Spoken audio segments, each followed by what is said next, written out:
I've been doing some work on myself or noticing some things about myself, and actually YPO has recognizing that again, the extrovert in me and the that piece of that is FOMO, that is like the fear of missing something, that I want it all. If I go into a party or a room with a lot of people who I know or even I don't know, until fairly recently, I would try to be the butterfly, try to like, all right, I got to connect, I got to give everyone a little moment of time, and I've had to work very actively and consciously to sort of just stay here with you when the room is swirling around us, and not be like, okay, and then move on to somebody else, and be okay that if I spend the whole evening talking to you, that I didn't fail at the party. Oh my God, we can be literally brother and sister. You know that, right? More and more. That's why I told you in Vienna, I'm like, I think we were raised by the same family. We probably were. And the other piece that I will attribute directly to you and our friend Stanley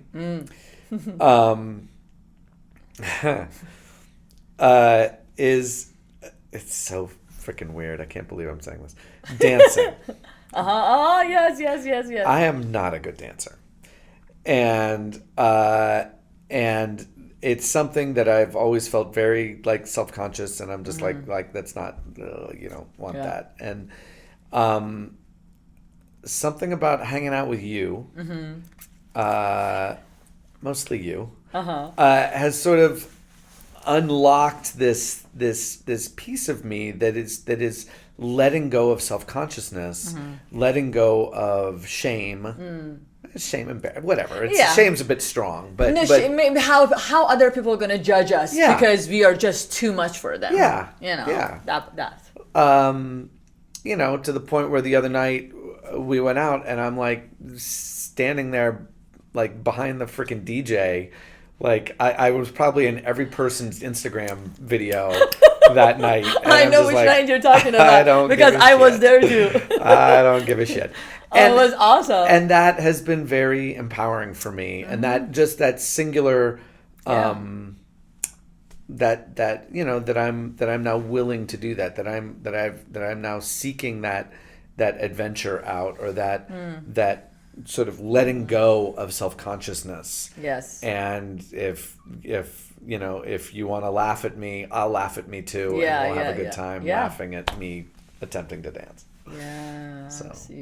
So thank you. You're welcome. Thank you. We also had another amazing party night, which was Halloween. That was our first time revealing what is our dance. And that was a lot for me. That was I shocked you. That was a big night for me. That was a big night for me. Seriously, it was. I'm just like, I'll dance on the stripper pole. I don't care. Yay! TMI. All right, let's move on to some more questions. Okay.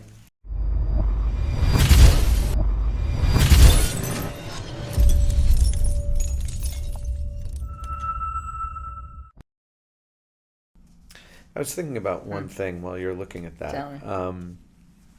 Because as we were talking, I know this is sort of a business focused and sort of getting businesses off the ground and how you get started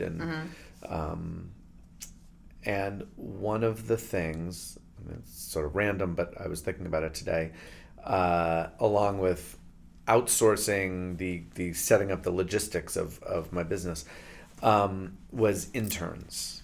And hiring people at the entry level, and hiring people who just want to get their foot in the door. And those people, it's been a foundational piece of my business to really hire people who are entry level and train them in our way, train them in our standards and how we like to do stuff, and get them early. Because I've found that a lot of times you get people who are later in their careers who are professional, who've been doing it for Ever. and they just have a different way, and it's worked for them.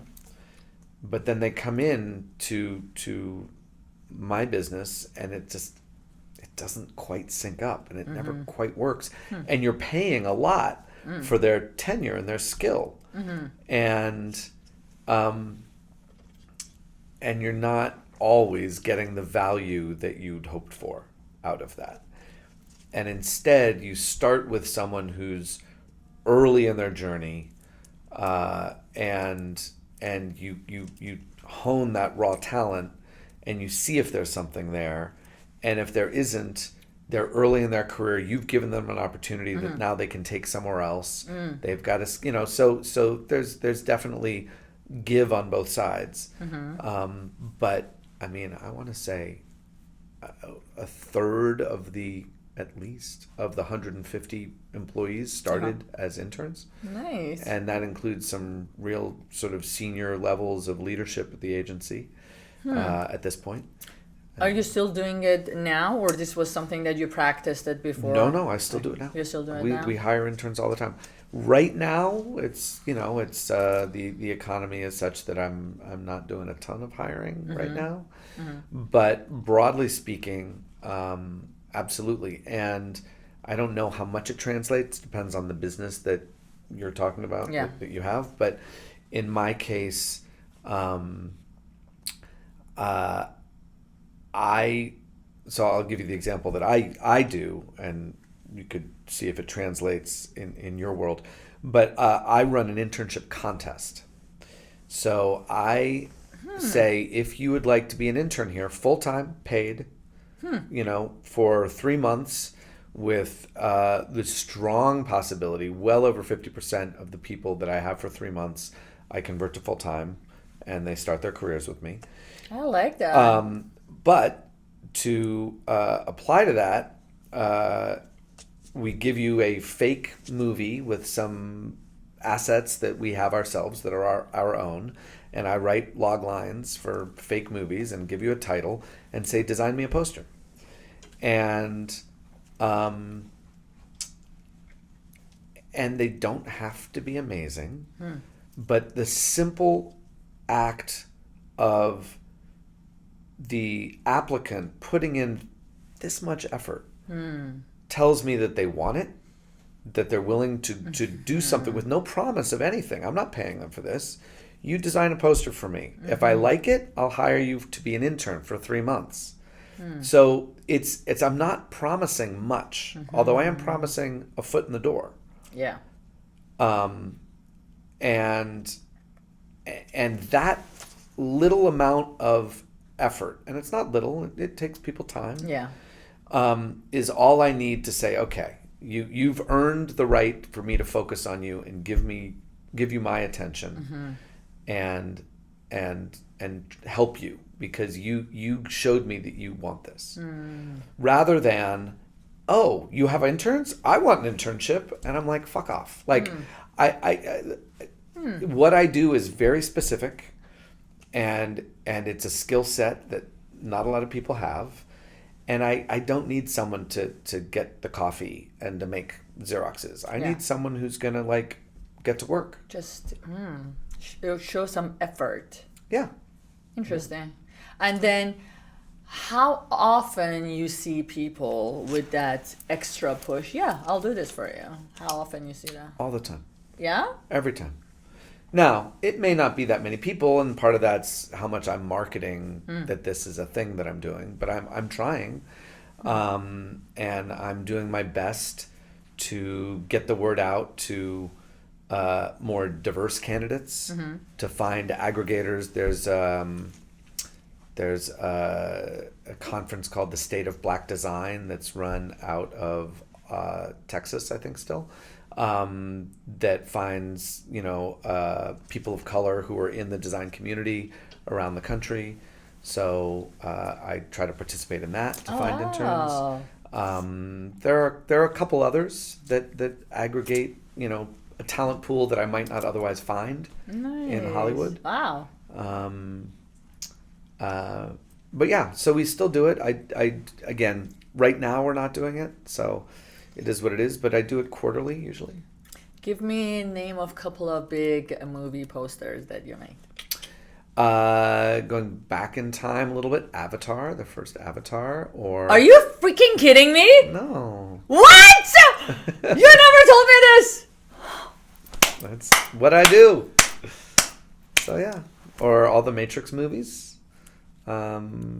So that, again, that goes back in time. I love you. I love you. How come you never told me this before? You know. Like, I had to go do a background check on you to find this? Yeah. Why you didn't tell me? If you cared about me, you'd stalk me better. You are not stalking me at all well. Oh my God. I thought we do have a friendship that you're going to tell me all this. No? No, you have to earn it. Oh wow, these two are so huge. Yeah, it's super fun. Avatar. Oh my God. So, and then more recently, we do we're doing a lot of streaming titles. So we do. I mean, these are now series that are on like Hulu or whatever, like The Great or The Kardashians or all these things. He's my friend. Okay? He's my good friend. Don't forget this. I didn't know this, and he was my friend. Now he's like extra special. Wow, it's all about the things, isn't it? I've earned the right to be your friend. Well, I was friend with you way before. I know, before this, when I was nobody. You're the 5 minutes ago when I was nobody. Yes, nobody. And then you're the first man I interviewed. Like, I decided to interview here. And not because I knew what you did, but because you were cool, you're caring, how you treat your fiance in front of me, in front of others. Like, I'm like, this is a person that I want to be around. I traveled with you, so many times, and I know how you are, who you are. This is why I said, this is my friend. Adam is my friend. I want to be around you. I want to be close to you. The movies are absolutely cool. I'm going to brag about it. But I love you for your core. Thank you. I love you for your core. Thank you. Yeah. Okay, what else? I was just listening. Of course, if you made Avatar, like everyone is going to come and do internship for you. I'm coming to do internship. There you go. Yeah, no, that's been a great, nice. I don't know. It's been a good journey. Nice. Very awesome journey. Yeah. Who did the marketing? What do you mean?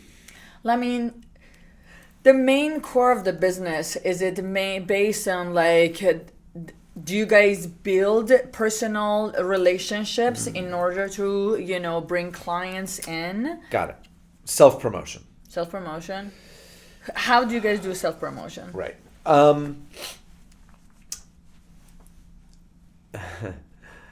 It's a challenge, and so I'll unpack that a little bit because it goes to. So my industry is very small. The movie posters and movie trailers.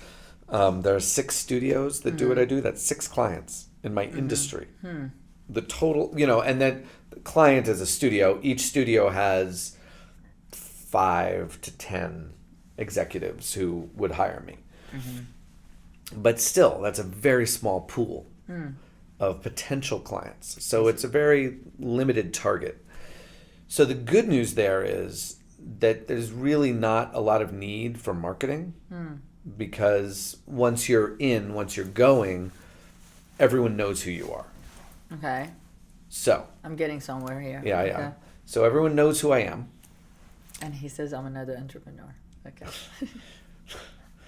But there are a lot of clients who don't work with me. Now, they know who I am and they don't work with me. So how do I overcome that? And I don't have a good answer. Literally the next question was that. Yeah. Is there a good, how do I overcome it? Yeah.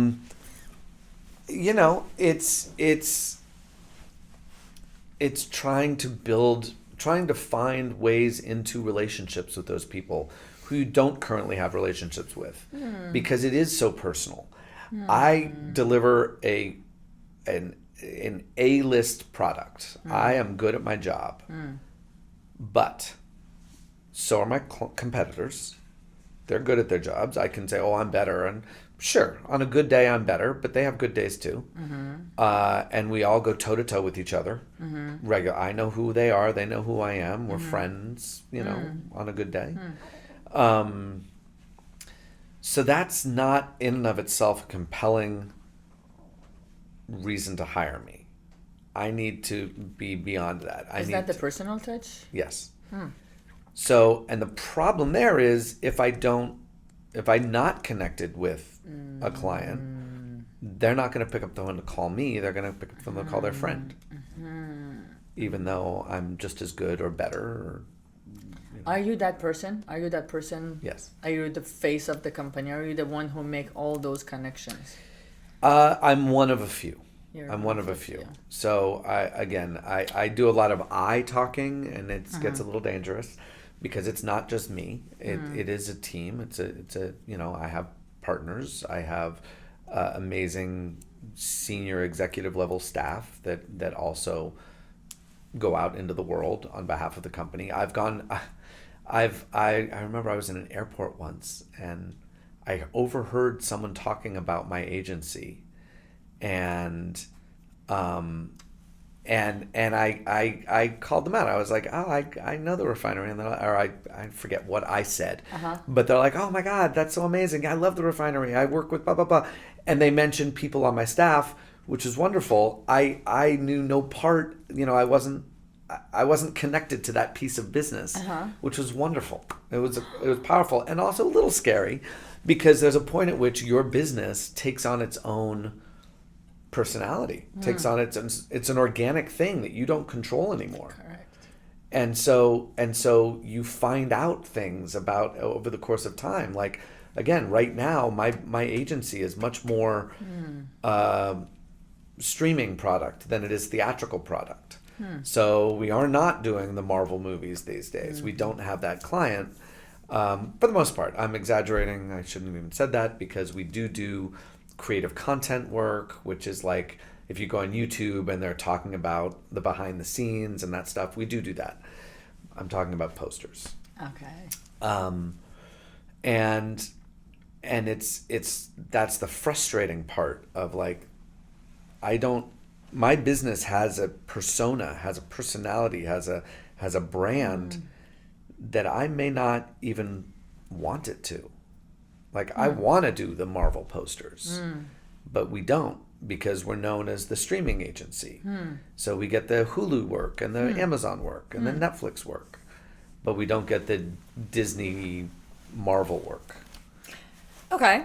Very interesting subject to talk. Okay. So let's say that was that was the time that, let's say 2-3 years ago, I'm like, I work with lots of B2B, I work with lots of doctors, but how can I get a contract with the hospital? So I had to take extra step and do something that I have never done before. How do you go around it? How did you go to the hospital? So I went recognizing, like, I cannot have the skills, so I need to bring someone else to have the skills. Someone else can do it for me. Realizing I'm not going to be good at everything. So and I'm going to say you this example by this book, which says who, not how. Okay. Not keep telling myself how I'm going to do this. I'm going to say who I'm going to bring. Yeah. In order to open this door for me. Right. Yeah. Yes. And I have done that multiple times. And this goes back to the right partners, the right employees, and the right combination of the brand that you have, the brand that your business is, and those people that you bring in. Because there has to be a good combination. So I've hired a number of very expensive, very senior, new business. I have all these relationships. Just let me in, pay me the money, and watch it flow in. And it doesn't work. Yeah. And it's because they'll say, well, this agency isn't the agency that my clients want.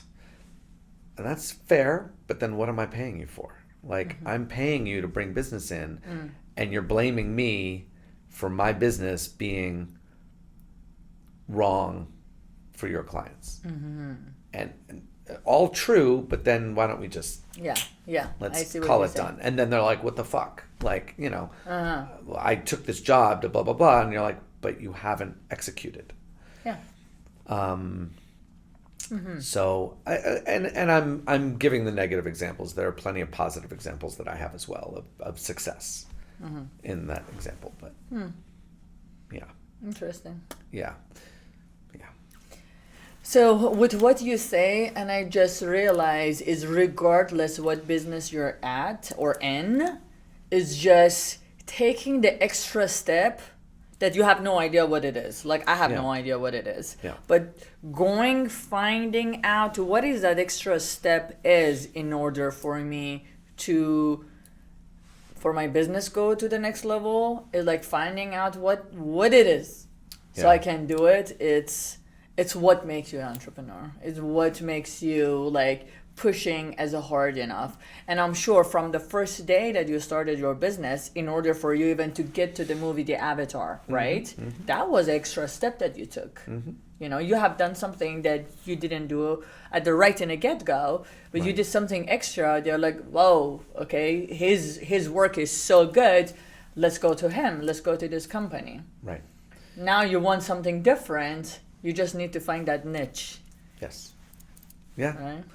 Yeah, and again, I mean, if you look back at, Avatar's a long time ago, so I'm using old examples, but one of my favorites. Yeah. And that again comes down to a singular relationship with a singular client who was a really good friend, and we had a great working relationship, and so we worked a lot together, and we worked a lot on a lot of great films together, and so I just was on the journey with her, and she was at the studio, and I was her creative partner, and that's, so it really wasn't. I mean, yeah, sure, it's I wouldn't have been there if I wasn't delivering a good job, if I wasn't doing a good job. But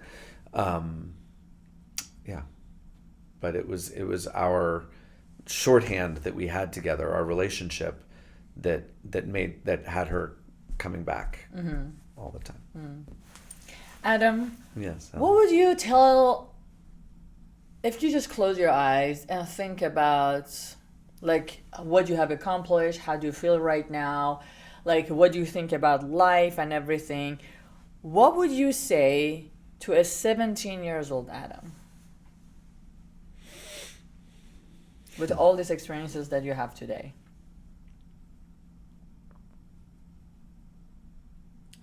17 is very specific.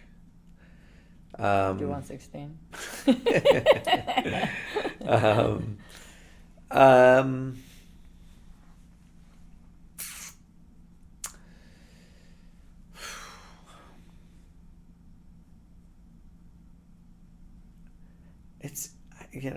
It's a good question, and I don't have a quick answer because I recognize the value in every step along the way in my journey, and I don't know how I would do it differently. Not that you were saying tell young Adam how to do it differently than he did, than I did, but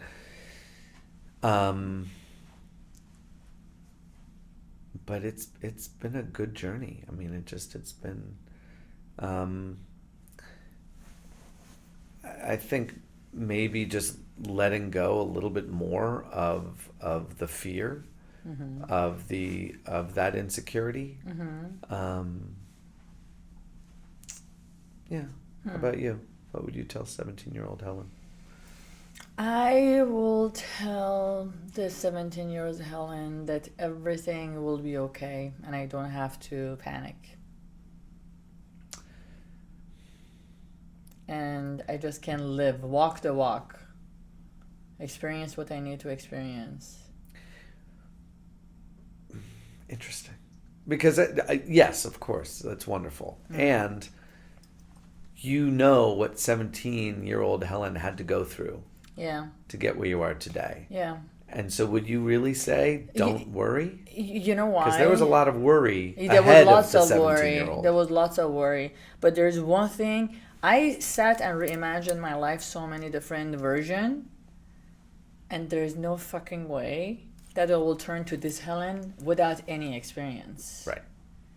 So all those experiences, if I had the perfect husband, if I had the perfect dad, if I had a beautiful life, I'll be an ordinary Helen. Yeah.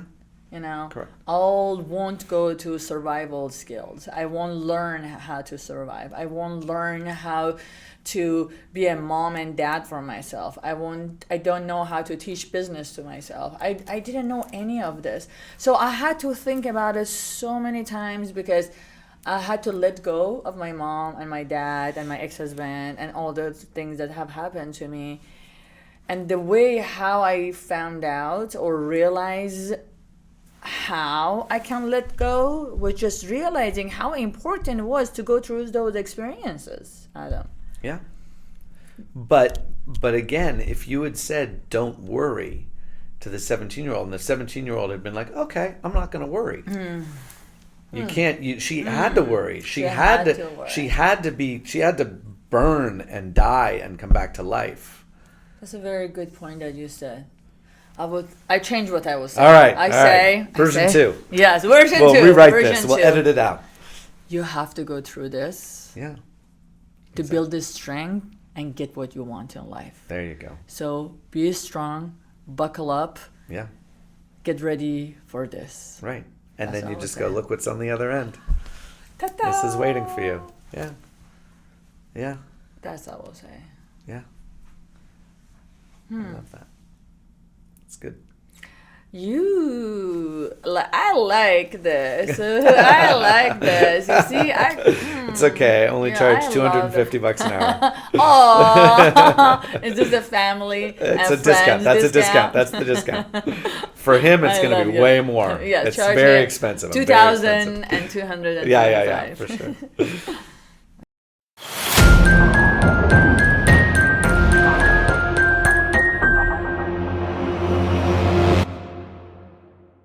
Thank you so much for staying with us with Femme Fatale by Helen and with my amazing guest, Adam Waldman.